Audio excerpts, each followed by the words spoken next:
आज हम हमारे 12वीं की इंग्लिश की किताब का 6th लेसन छठा सबक 1.6 इनटू द वाइड के सेकंड पार्ट की स्टडी करने जा रहे हैं। इसके पहले पार्ट की स्टडी हम कर चुके हैं। अब हम जो है इस सबक के सेकंड पार्ट की स्टडी करने जा रहे हैं। ये जो सेकंड पार्ट है, पार्ट सेकंड, देखिए यहाँ पर बताया गया पार्ट सेकंड। ये जो पार्ट सेकंड है इसका जो टाइटल है, ये जो पार्ट सेकंड है इसका जो टाइटल है, उस टाइटल का नाम है tracking the panther of Nagarhole. Track मतलब ट्रैकिंग, तलाश करना, tracking the panther of Nagarhole. देखिए इस सेकंड पार्ट को एक्सप्लेन किया जा रहा है यहाँ पर।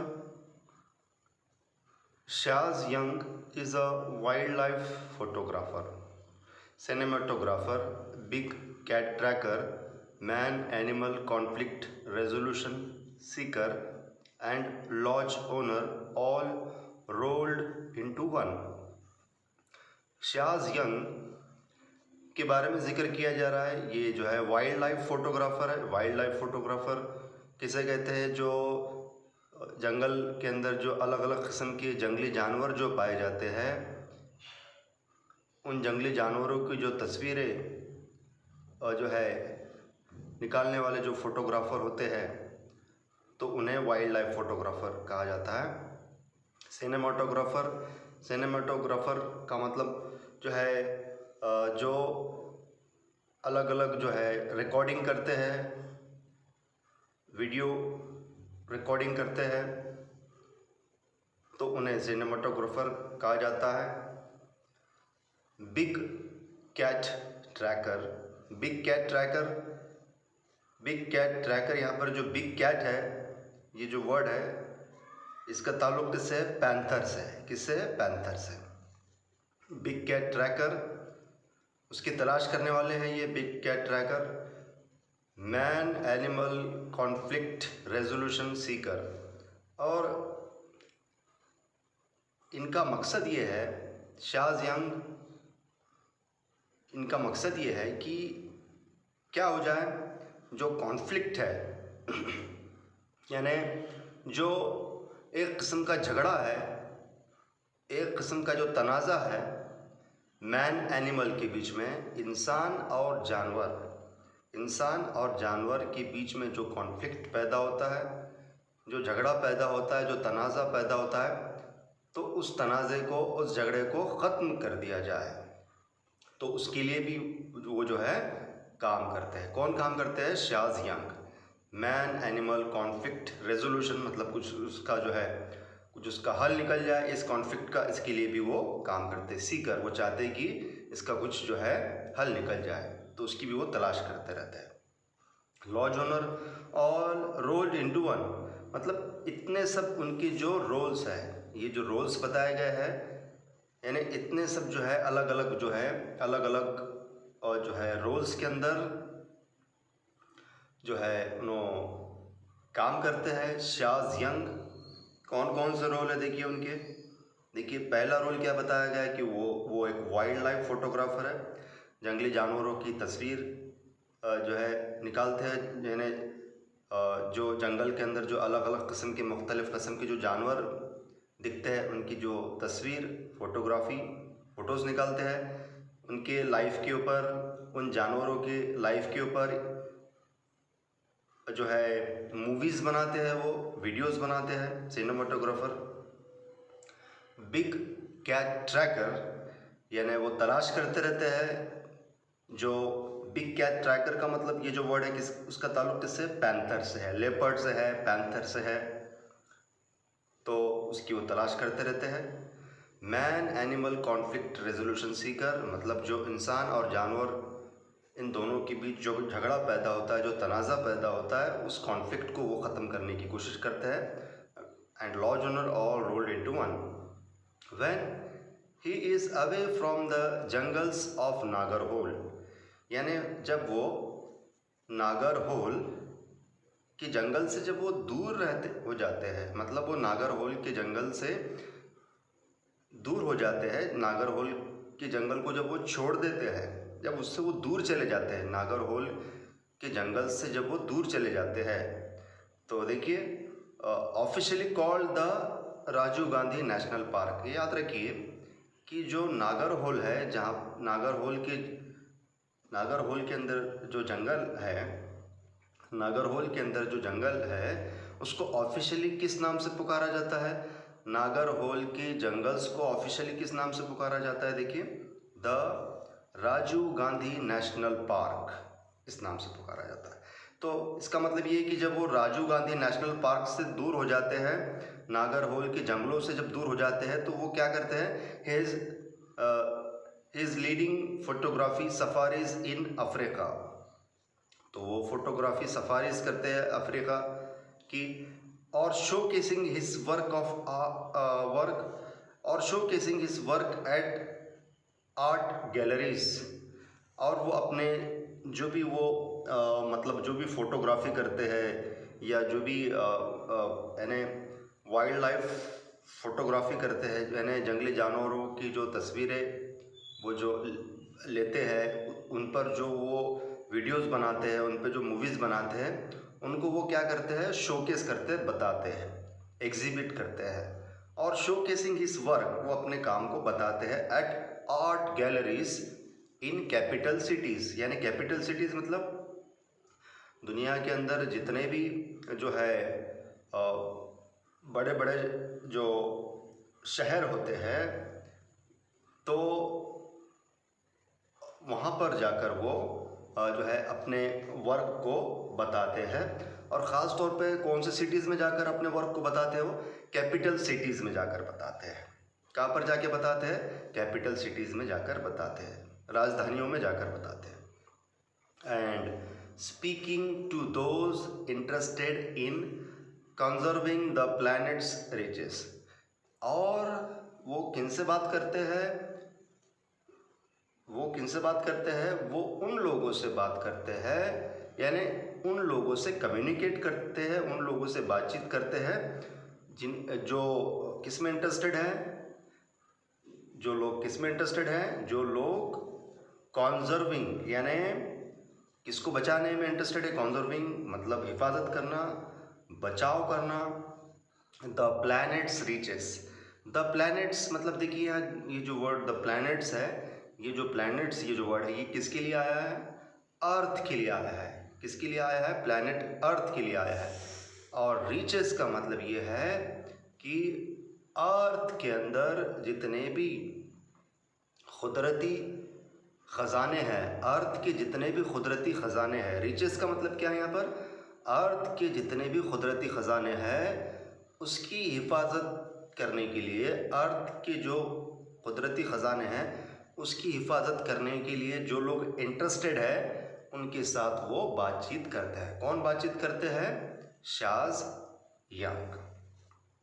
देखिए next paragraph. Charles recalls with great clarity the incident that ultimately leads to his answering the call of the Philines over a career dedicated to finance।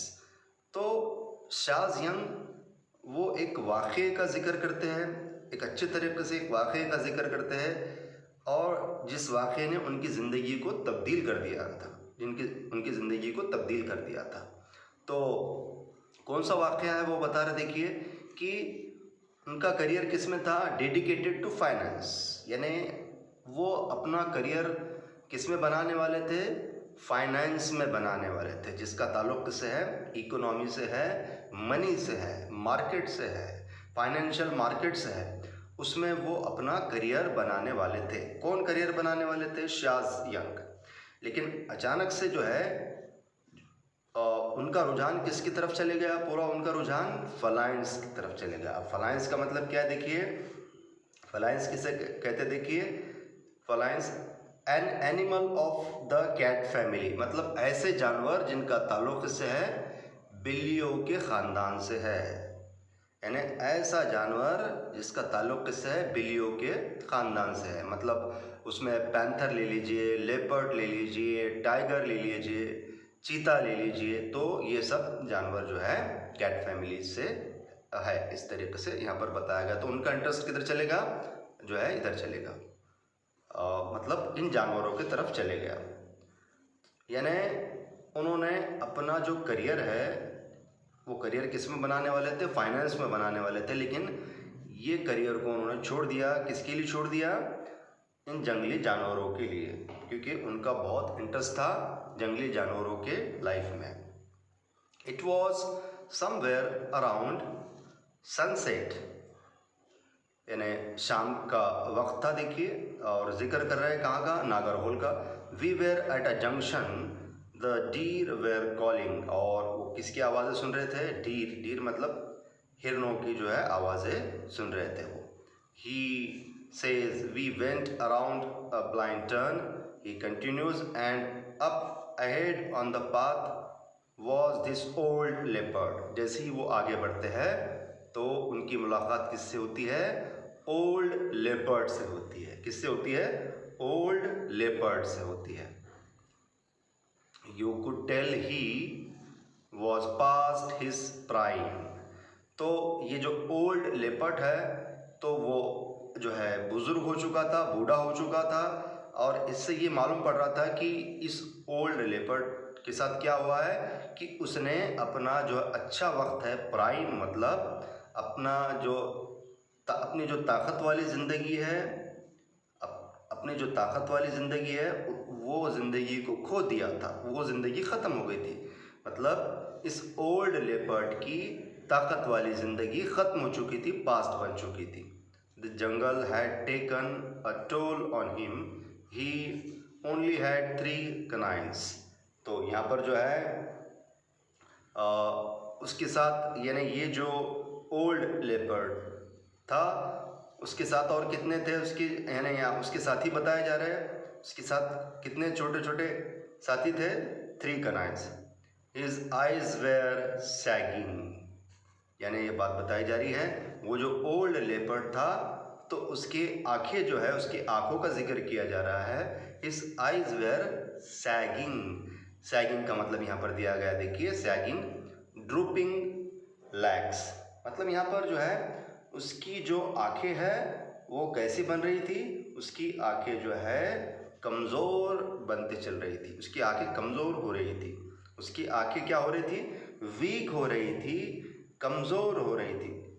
उसकी आंखें जो है कैसी हो रही थी, वीक हो रही थी और कमज़ोर हो रही थी। तो आंखें वीक और कमज़ोर क्यों हो रही, वीक या कमज़ोर क्यों हो रही थी, देखिए क्योंकि उम्र की वजह से, क्योंकि वो ओल्ड लेपर्ड जो है उसकी, वो ओल्ड लेपर्ड की जो एज ज़्यादा होने की वजह से उसकी जो आंखें है थकी थकी सी लग रही थी, उसमें थकान थी, उसमें कमज़ोरी थी, ये बात बताई गई।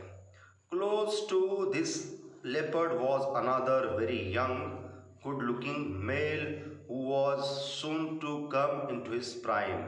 तो यहाँ पर ये बात बताई जा रही है कि वो जो ओल्ड लेपर्ड था उसी के बाजू में एक यंग और गुड लुकिंग मेल, यानी उसी, यानी ये जो ओल्ड लेपर्ड था उसी ओल्ड लेपर्ड के बाजू में एक यंग लेपर्ड था। यानी ओल्ड लेपर्ड के बाजू में लेपर्ड यानी एक शेर की किस्म का जानवर, शेर के जैसा दिखने वाला जानवर लेपर्ड। तो इस ओल्ड लेपर्ड के बाजू में ही, इस ओल्ड लेपर्ड के बाजू में ही क्या था, इस ओल्ड लेपर्ड के बाजू में ही जो है यंग लेपर्ड था। इस ओल्ड लेपर्ड के बाजू में ही क्या था, यंग लेपर्ड था। तो ये यंग लेपर्ड कैसा था, देखिए young good looking male who was soon to come into his prime. तो यहाँ पर ये बात बताई जा रही थी कि ये जो ओल्ड लेपर्ड है इसकी जो है पूरी ताकत पूरी ख़त्म हो चुकी थी, और ये जो यंग लेपर्ड है ये जो है ताकतवर बनने वाला था, मतलब इसको ताकत मिलने वाली थी। मतलब यहाँ पर एक बात ये बताई गई कि ओल्ड लेपर्ड की पूरी ताकत जा चुकी थी और ये जो यंग लेपर्ड है इसमें जो है अलग अलग किस्म की ताकत आने वाली थी, ये बात बताई गई।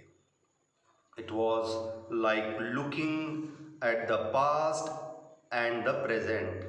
तो ऐसा लग रहा था कि पास्ट और प्रेजेंट दोनों को देखा जा रहा था। ऐसा क्यों कहा गया यहाँ पर देखिए, क्योंकि इसलिए कहा गया है कि शाज़ यंग ने जो है दो लेपर्ड को देखा, एक ओल्ड लेपर्ड को देखा और यंग लेपर्ड को देखा। तो जो है it was like looking at the past and the present. इसका मतलब जब वो ओल्ड लेपर्ड को देखते हैं तो उन्हें किस चीज़ की याद आती है? पास्ट की याद आती है, माजी की याद आती है। और जब वो यंग लेपर्ड को देखते हैं तो उन्हें किस चीज़ की याद आती है? प्रेजेंट की याद आती है, ज़माने हाल की याद आती है। It was clear that there was going to be a fight. और इससे ये क्लियर हो रहा था कि ओल्ड लेपर्ड और यंग लेपर्ड इन दोनों के बीच में फाइट होने वाली है या होने वाली थी। Unfortunately the sun was setting and we had to leave. और ये कहा जा रहा है कि अनफॉर्चुनेटली जो है बदकिस्मती से ये बात बताई गई कि बदकिस्मती से हुआ ये कि द सन वॉज सेटिंग, यानी सूरज ढल रहा था, and we had to leave, और हमें वहाँ से जाना था, but the next morning I went back to the spot. तो शाज़ यंग ये कहते हैं कि शाम ढलने की वजह से वो वहाँ से चले गए, उस जगह से वो चले गए, लेकिन नेक्स्ट मॉर्निंग यानी अगले दिन सुबह फिर उसी जगह पे वो वापस आए। Sitting on a high rock was that young leopard. और उनको जो है क्या दिखा? वो यंग लेपर्ड दिखा। वो कहाँ बैठा हुआ था? एक ऊंची चट्टान पे बैठा हुआ था। Blood was dripping from a gas across his face. और वो जो यंग लेपर्ड है, वो यंग लेपर्ड के चेहरे से खून निकल रहा था। वो जो यंग लेपर्ड है उसके चेहरे से क्या निकल रहा था? खून निकल रहा था। यहाँ पर गैश का मतलब बताया गया, देखिए गैश का मतलब लॉन्ग डीप कट, यानी यहाँ पर यानी ये वो जो यंग लेपर्ड है तो उस यंग लेपर्ड के चेहरे पे जो है उसका जो चेहरा है ज़ख्मी हो गया था, कुछ हिस्सा कट गया था, चेहरे का कुछ हिस्सा कट गया था, बहुत गहराई से कट गया था, चेहरे का कुछ हिस्सा बहुत गहराई से कट गया था या ज़ख्मी हो गया था। और वो ज़ख्मी हिस्से से और वो कटे हुए हिस्से से क्या निकल रहा था? खून निकल रहा था। He sat there like he was king of the jungle। और वो जो यंग लेपर्ड है वो इस तरीके से बैठा हुआ था हाई रॉक पर, चट्टान पर इस तरीके से बैठा हुआ था कि मान लो वो जो है उस जंगल का क्या है? वो उस जंगल का वो क्या है? राजा है। उस जंगल का वो क्या है? राजा है। मान लो वो इस तरीके से बैठा था कि मान लो वो उस जंगल का क्या है? राजा है। I knew right then that he had taken over, that it was the beginning of a new journey for him। तो इससे ये साबित हुआ कि ओल्ड लेपर्ड और यंग लेपर्ड में बहुत बुरी तरीके से फाइट हुई, और इसके बाद एक नए सफ़र की तरफ ये जो यंग लेपर्ड है वो बढ़ने वाला था। एंड फॉर मी, और शाज़ यंग ये कहते हैं कि ये जो ओल्ड लेपर्ड है इसकी भी जो ज़िंदगी है नए तरीके से शुरू होने वाली है। एक नए सफ़र पर जो है ये यंग लेपर्ड जाने वाला था। एक नया सफ़र यंग लेपर्ड के लिए शुरू होने वाला था और शाज़ यंग के लिए भी एक नया सफ़र शुरू होने वाला था।